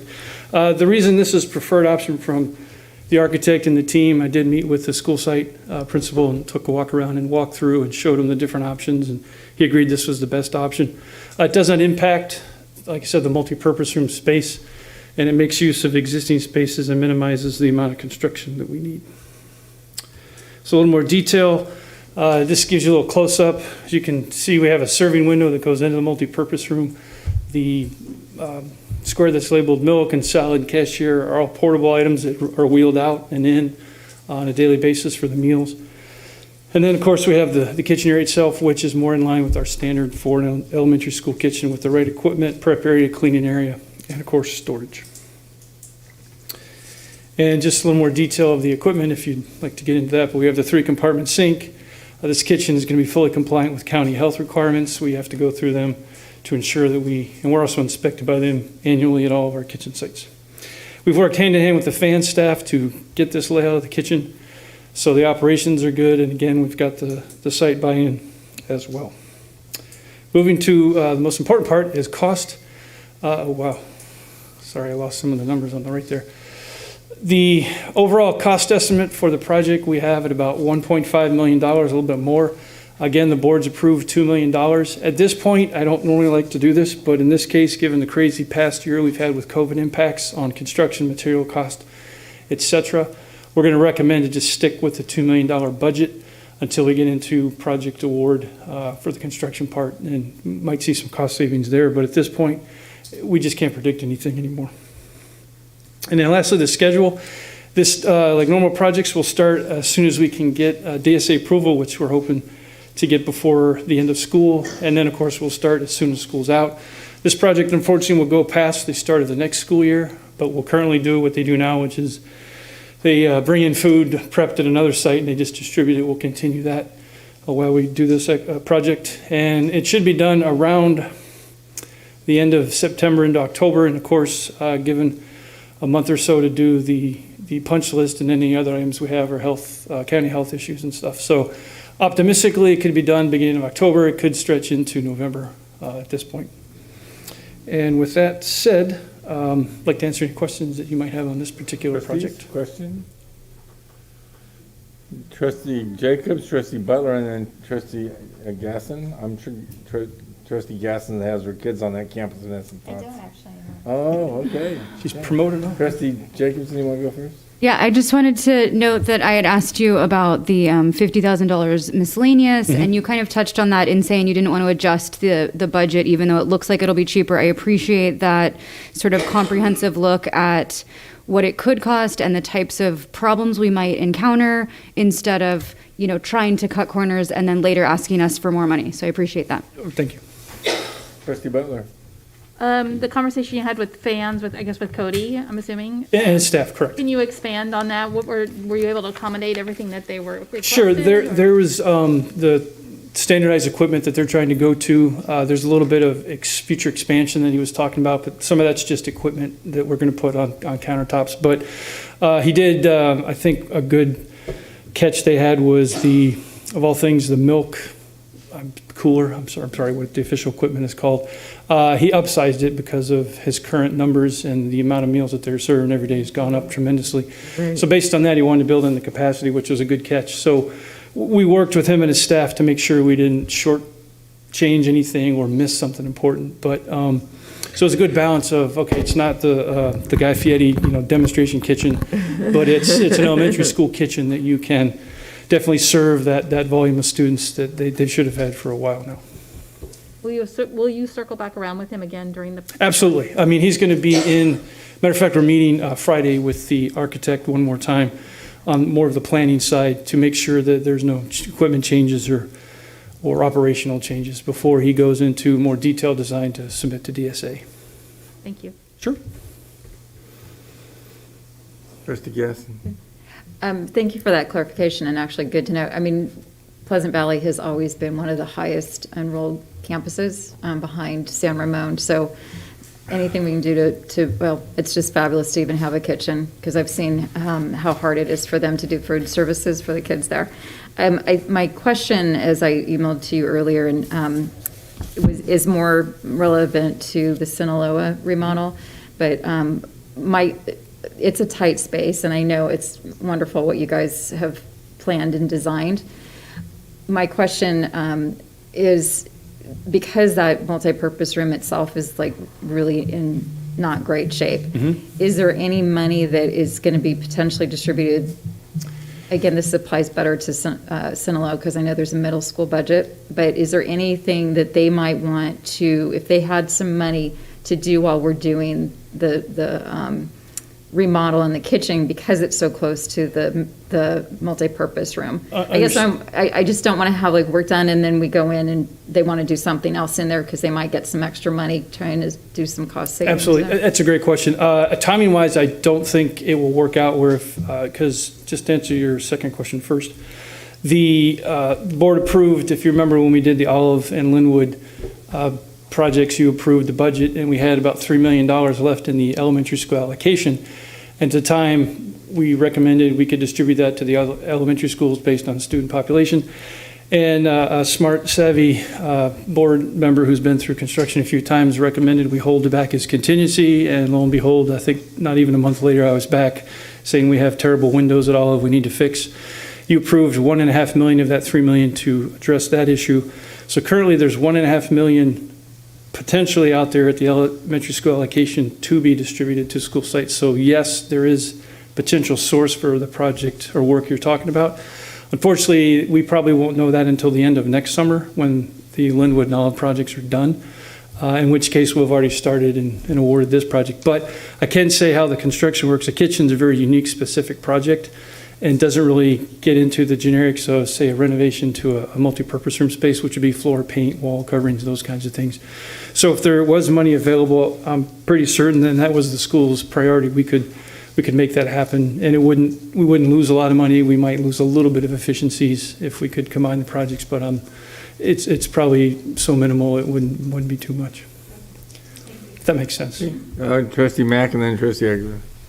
Hey, Mike, thank you for putting this together as always. I'm only asking this because I'm building a kitchen right now. I'm very free help. Oh, good. Painfully familiar with all this, but needless to say, I'm not spending $877,000 on a kitchen. Mm-hmm. I'm just trying to reconcile, and this is me. Normally, I don't get into this level of detail because Sure. I know that there's reasons for this. But I'm still just trying to reconcile. Seems like a lot. 600 square feet. Right. 877,000. That's like $1,500 a foot. It's a lot, but let me get in, and that's a great question. So you're taking a space that's not a kitchen at all, and you're putting in not a house kitchen, but a school level kitchen that has to pass. I don't know if y'all know this, but we basically pass we get a health certificate to operate like a restaurant. It's to that level. So a lot of the funds are we have to install sewer lines, water lines. We also have to put in a grease trap. We have to tie those into the connection points for the school site. A lot of underground disruption, a lot of expensive to do after the fact. Think of digging up half your house to put in a drain line. We also are required to put in fire suppression systems tied to the vent hood because of the DSA requirements. And it's a lot of extra code requirements and safety requirements. Very, very reasonable because it's protection of our kids. But it adds up a lot faster than you think, especially if you compare it to a residential construction versus something that's almost like a small restaurant. Figured as much. It's just that we're talking like a factor of 5. It is a lot, and it's mostly because of that. We basically have to dig up half that room slab to go underground to punch through all those underground utilities. And last question, just for comparison's sake, ballpark, what was a per square foot on the two PACs, you think, roughly? I'd have to go back and look. I don't want to misquote. I'm just curious. I will say those are the most expensive per square foot cost just because of the multiple trades you have in there. I want to say it's over $1,000. I think when we did it about 2 years ago, it was around $1,050, $1,075 a square foot, which is very. So this is more, but it's a small space. It's just there's so much fixed cost around it, et cetera. It's always more expensive to go back in and repurpose the space and build it from scratch. Got it. All right. Any other questions? Good. Okay. Yeah.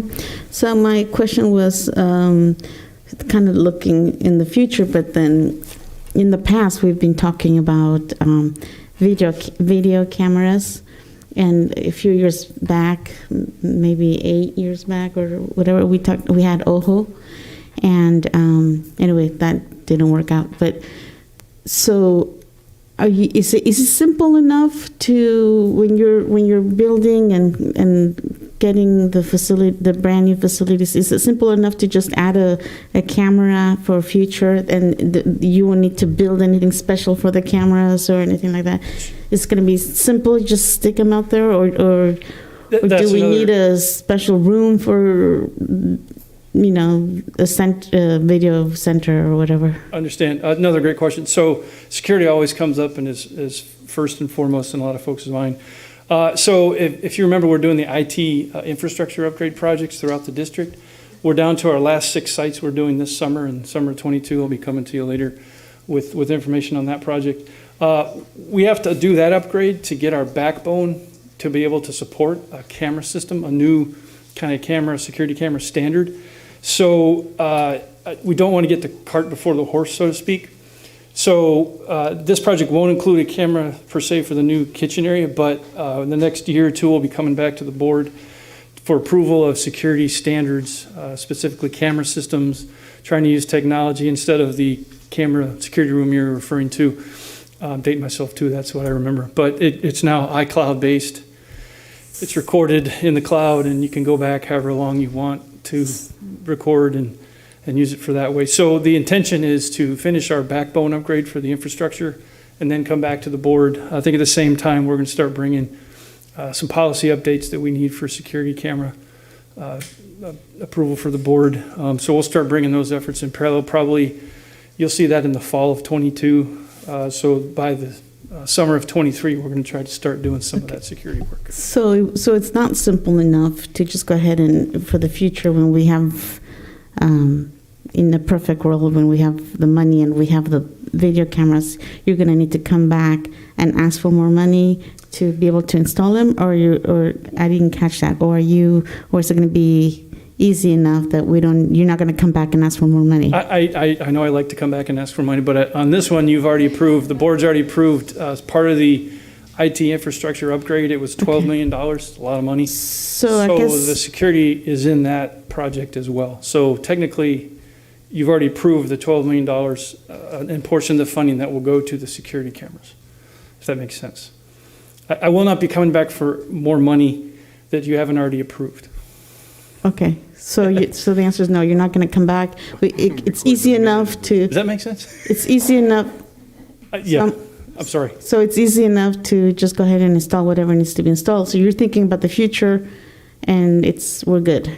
Yes, Okay, I think it's going to take a couple years, but we will get to where we have a standard system at all school sites, and it will work.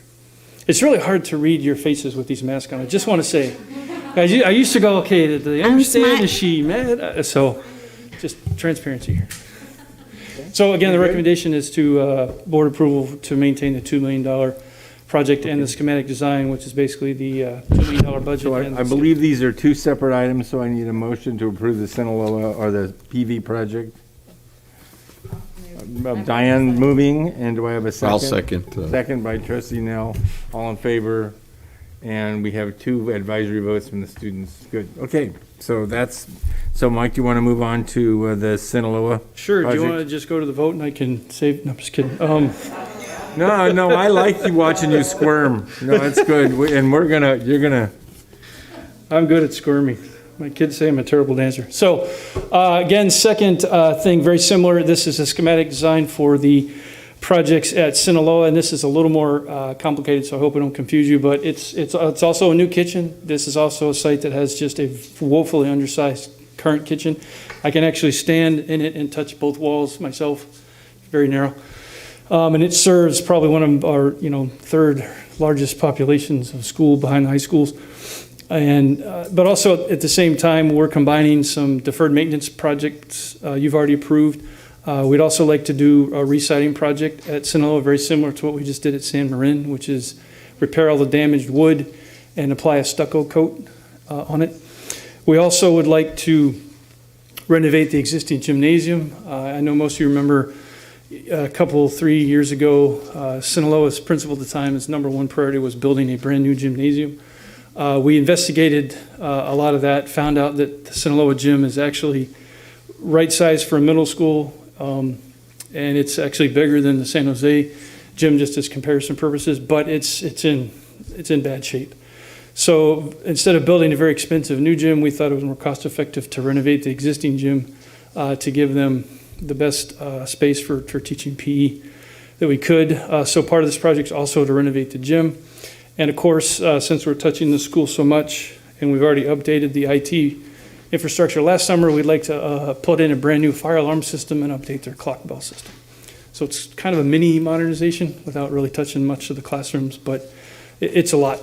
So budget-wise, you've actually approved various pieces and parts of that along the way, but in the end, you've pre-approved a $7.6 million budget for all of that work. I just wanted to kind of give you a rough idea of what the scope is. So again, it's a kitchen that goes from that small, narrow space to a little over 1,000 square foot middle school size kitchen. If you've been out there during lunch, it's like Disneyland on steroids. It's really crazy. They have a speed line, and they also have the regular windows, and it's just a mass of kids coming and going. It's amazing how fast they serve food. So we have a design that has two large windows. One's the speed line, which is basically grab and go kind of food, and the other's the cooked meal of the day, if you will. And then all the support spaces behind it for prepping and warming and cleaning. Excuse me. And then for the gym, we're going to get new bleachers, and we're looking at bigger bleachers for when they do performances. Instead of setting up all those chairs, maybe put the bleachers further out into the court to maximize that audience, and then also upgrade them because they're pretty old. Also, new floor. It's very old. Some wall ceiling paint, some acoustical tiles for sound. Clean up and paint the HVAC ductwork. New LED lights. And we're also adding additional lockers in the locker room. That was a big need from the school. I guess back when they did the initial locker room renovation 12, 14 years ago, at that time, sixth graders did not dress out for PE. They stayed with their teacher and went out to do what you do at elementary school. Now times have changed. All 6th through 8th graders dress out for PE. They don't have enough lockers. So we're trying to get enough, and we're really close to almost having enough for every student in both sides, the boys and girls locker room. And then we're going to replace some door frames for security and energy efficiency. I already kind of covered the siding modernization. If you think San Marin High School, it's pretty much the same principle. And then, of course, we have a new standard fire alarm system we've installed at Linwood and Olive. We'd like to continue that. It's a non-proprietary system that costs a lot less to maintain. And then clock bell system, we're going from the old phone where you have to punch in codes to a digitized online system you can program and just hit a button and change your bell system and then make announcements through an updated phone system. So that, in a nutshell, is what we're looking to do. Just to give you a schematic of the kitchen, you can tell we had a lot of options here. There's a couple that weren't very popular with the site staff, and we did meet with the principal and assistant principal, worked hand in hand with fans again. So one of the options was to convert a science room into a kitchen. That was kind of a non-starter because we're not big fans of losing classroom space, and the expense of converting from one to the other was a lot. The second option was to cut into the, I don't know if it's the choir or drama, music. I know there's two rooms that are kind of similar. One's got the risers and one's just, so it was to cut that almost in half to get the square footage we need. Didn't like that for the same reason. And then you get into a lot of structural issues with that building. So the third option that we all preferred was to bump out into the covered walkway of the gym, the space necessary for the kitchen. And also that would include, if you look to the left here, you can see we're got to do some landscaping to, I guess, create a better student queuing area, because it is pretty crazy out there. It's a very tight space. So we'd redesign that so that there's enough space for students to get food, get in and out, and also go eat and stand around and congregate like they do. Anyway, so that's that in a nutshell. And just a quick, the gym, the floor, new sports court, new bleachers, paint, kinds of good stuff. And then just this is a rough elevation drawing of, and it's not the colors. Please, we haven't talked about colors. It's just shading to indicate the different types of stucco work. It's actually okay. That's the color. That's 20 years in the Coast Guard. I like the water. So basically, the only difference between here and San Marin is architecturally, Sinaloa is square buildings, built very 90-degree-ish. There's not many architecture features where you have natural breaks to, say, change a shade of color or something like that. So in this case, they took every entry is like a front porch. It's a covered entryway. And they decided to, or proposed that they leave that like natural wood, so it's kind of a highlight in a different color.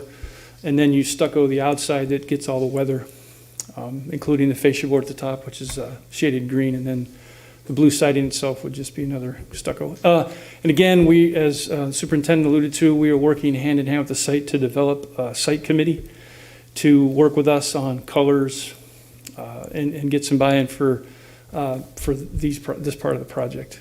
So they're very excited. They had some folks in mind, and it's about a seven or 9 person committee we'll work with to develop more.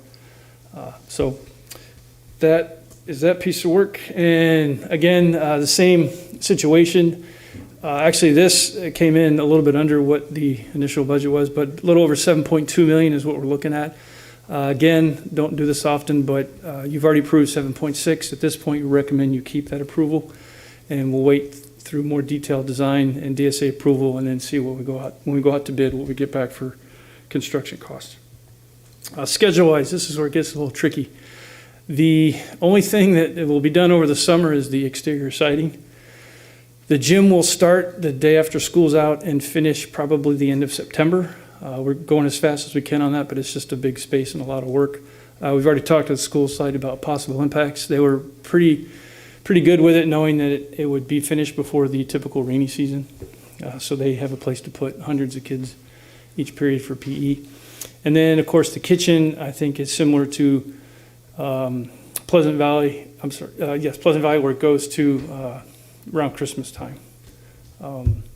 It's a little bit bigger, a lot more work, a lot more structure with the porch and overhang of the gym. But and again, we would have to come up with fans of the process to serve food from another site, bring it to site. So those details we definitely will work out and have a plan for that. And with that, happy to answer any other questions. Great. And then, yeah, So thank you. For all the facilities, all the kitchens and the gyms, did I miss? I know you have alarms and all that you're thinking of ahead, but I don't know if I missed like the first aid equipment, like in case there's a heart attack. Oh, yes. Is it the cardiopulmonary resuscitation, CPR? Are those going to be? Yes, those will be reinstalled where they're required or where they currently are. I know we went around a couple of years ago and had those installed in all of our gymnasiums. Yeah. So yes, Okay, those will perfect. absolutely be back. Yeah, because we approved those years absolutely. ago. So. Okay, thank you. Sure. Yeah, this is just a comment, but I personally went to Sinaloa and I completely agree. It was so congested, like getting lunch, there was no room to sit. If you weren't at those benches, you were literally in the dirt somewhere. So I really appreciate this innovation and all of this effort you're putting into making a greater space for more community building and more events at lunch. I also want to say this is the first time I've ever made a presentation where students were still here. I appreciate. Thank you for the comments, and it's really nice to be able to do that too. So thank you very much. So we're working on getting the meetings done. It's not 11 o'clock. I'm excited. And then making them interesting enough they actually, This is great. have some value. Thank you. Trustee Gasson. Yeah, no, I think it's great to have that direct experience and input is important. So my first question, actually, the stucco, I know we had a lot of conversations about San Marin, so the stucco is the choice for this location? I would recommend, based on our previous presentation, that like hardy board or cement board and stucco are very similar.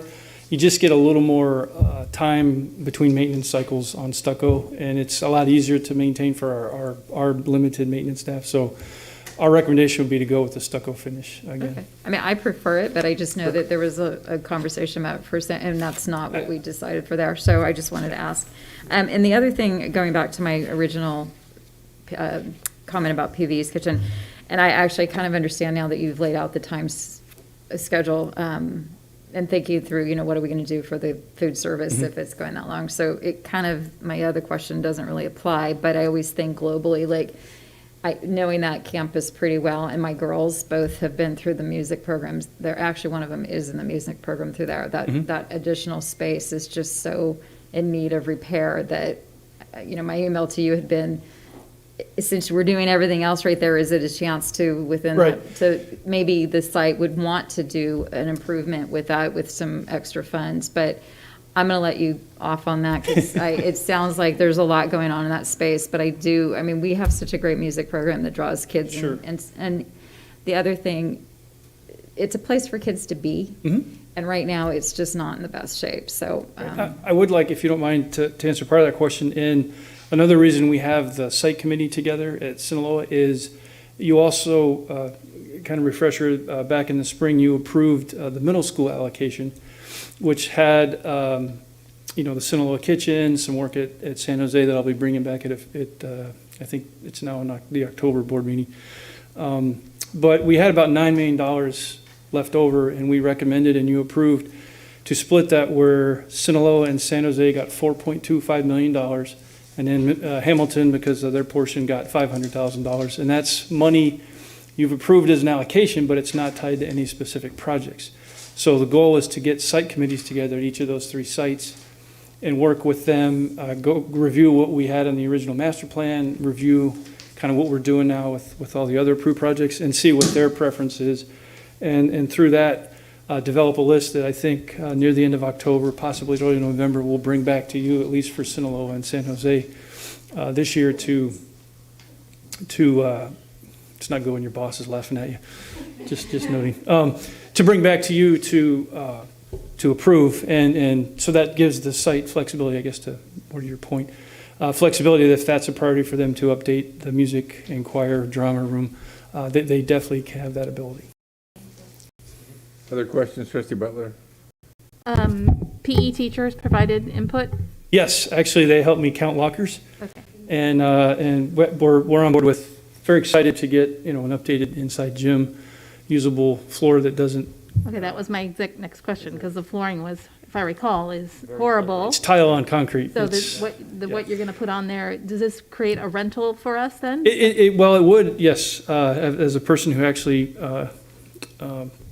poorly chose that a couple of years ago as a CYO practice facility, not knowing there's a big stage in the middle of it that they didn't take down. Really hard on the full court. But so right now it's basically 12-inch tile. It's like a cafeteria floor. So unfortunately, because of ADA accessibility, we can't really build up a nice wood floor like a traditional gym because we'd have too much of a lift and we'd have to build ramps, and that got a little crazy. So if you remember the floor at the new Hamilton gym, yeah, it's going to be that kind of floor, okay, which is safe. It's got padding, stripes, cushiony. It does, exactly. So it'll be a safe floor, better than what they have by far, and then we'll stripe it. We'll work with the PE department. Do you want badminton lines? Do you want volleyball lines? Work with them to get what they want. Rental fee or and whatever. Yes, I think you will have the CYO traditionally and some other clubs that want to rent that. Okay, I'm going to take a little bit of bird walk here. We're talking lockers and gyms. We received an email this week regarding, and we just approved the San Jose roofing. Mm-hmm. There was some issues with the roofing at San Jose and a leak, and it was a locker room.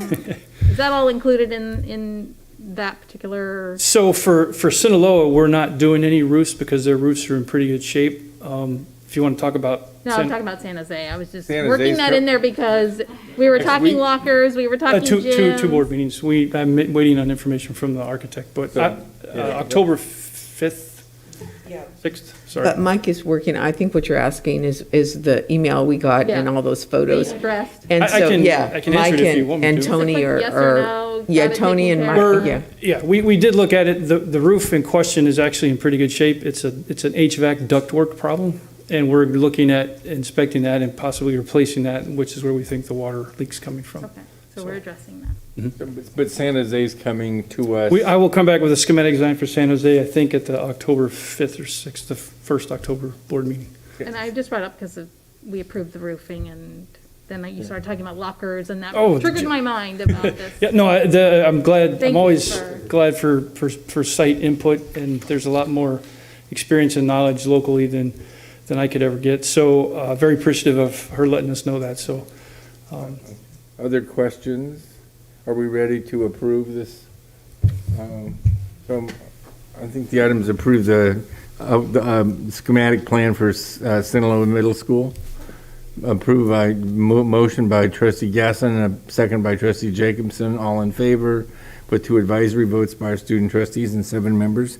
That's good. I have, sir, thank you very much. I look forward to hearing from the San Jose school, and I'm going to ask Dr. Derby and you at some point to give us a summary of how well we did at Lou Sutton and Olive when those things come. A status report on those at some point in the future. And Linwood and Olive, pardon me. Yeah, Olive. So, okay, so Superintendent Standring, one more item. We misread a public comment by Janine Para, and I'm going to reread the sentence with the correct value. It was read with by 3 orders of magnitude too small. It says, recent VARS data released by the CDC shows a total of 650,770 reports of adverse events from age grouping following COVID vaccines, including blah, blah, blah. And that was misread in public, and I want to correct that statement, and this was read early at public comment time. So that is the correct number. It's 650,770, and it was read as 650, I believe, which is, so that's that. Okay, and now so is, the item G, approval of Nevada Federation of Teachers Unified School. Is that what you're doing? Yes. Yes, is that? Well, Barbara had to leave. You don't look like Barbara Rankovich. No, which Barbara is why had to I'm leave. So confused. Okay. Just to keep you on your toes. Okay, well, it's working. So Barbara had to leave, so she asked me to present this. And as you probably know, we need to present, both the union and the district need to present their negotiation openers before we can start negotiations. This item covers NFT, the Novato Federation of Teachers list of what they want to use for openers. And Mariah is here with, if there's any questions on any of this. Oh. Yeah, pardon me. That's all right. Distracted. Yeah, Mariah, did you want to say anything? To your openers, yeah.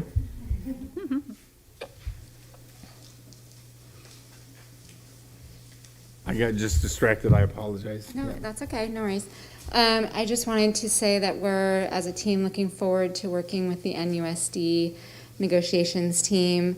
You'll see quite a bit on there. A lot of it we're hoping to collaboratively clean up the language, in addition to hopes that we can, work together to, solve some issues that we have around retaining and attracting quality teachers here in Novato. So I can't wait to get started. So thank you. Thank you very much. Thanks.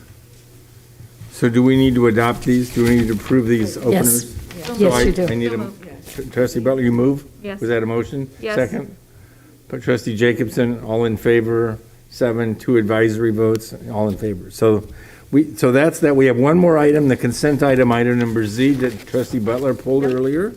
Trustee Butler, do you want to speak to this issue? Sure. The reason for pooling, I had not heard of this firm, and I just want to know some of the things listed that they do. I was like, maybe, we've maybe used others in the past, or do we, to what extent are we going to be using them, I guess? And their price of $280 per hour, I got a little anxious, and I mean, that's like a legal counsel almost. Yes, fee. and I need more detail is what. Okay, no problem at all. Government financial strategies, the principal is a woman by the name of Lori Ranieri. I personally have worked with her for 17 years since I've been in school business. She's well respected. I think we would use her as much as the board deemed necessary. I will say that I use her for advice when I'll give you the best example. Just recently, we got a letter from a firm saying it's time for you to do your arbitrage study. And I said, boy, I've been a CBO for 10 years and I've never heard of an arbitrage study. And so I called Lori about it, and she let me know that this is something some firms do. And generally, in these days of low interest rate, there's arbitrage is when you make money on your municipal bonds and the interest that you earn. And it's pretty much impossible these days because of the low interest rates.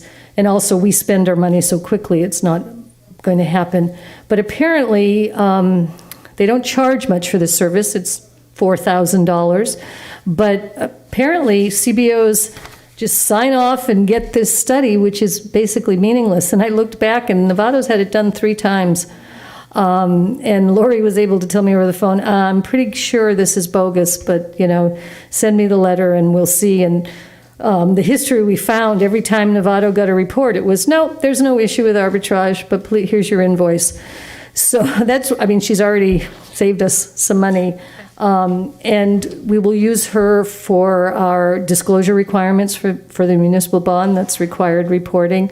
Some of her specialties, I was just in a conversation with our attorneys to get background on the teacher housing issue. And Lori was at the helm when the Santa Clara housing project went in. And our attorney, Janet Mueller, was saying she would be a great partner on the finance side to help us develop that. And another thing she's very experienced in is parcel tax, and she has a unique way of looking at it. And I was thinking it might be worthwhile to have her do a presentation to the board on the kinds of things to think about with a parcel tax and how to structure it and what to think about with your individual community. So there's a few different things. And if we ever need to sell bonds, she is who I would recommend we use. I don't know if that helps. Yep, that's helpful. So, Trustee Gasson? yeah. You pretty much sold me on the parcel tax piece, but do we have like a budget amount that At this point, I would only putting her in- use her for those smaller things, and we would bring any big things. They would all be approved by you first. We're not going to just bring her in. Okay, thank you. Do things. Sounds good. Thank you, that was helpful. You're welcome. Trustee Butler, do you? I'll move, yes. Casey, make a motion. Get Do I have outta a here. second? No. For items consent Z, seconded by Trustee Jacobson, all in favor of 2 advisories, 7 trustees. I believe that takes us to the end of our business tonight. Is there anything left? You almost made the 8 o'clock deadline. Almost. Oh my Well, God, we did. almost. Okay, Just a with that, couple we are minutes. adjourned this evening. Thank you very much. And welcome to our student board members, and thank you for staying for the duration.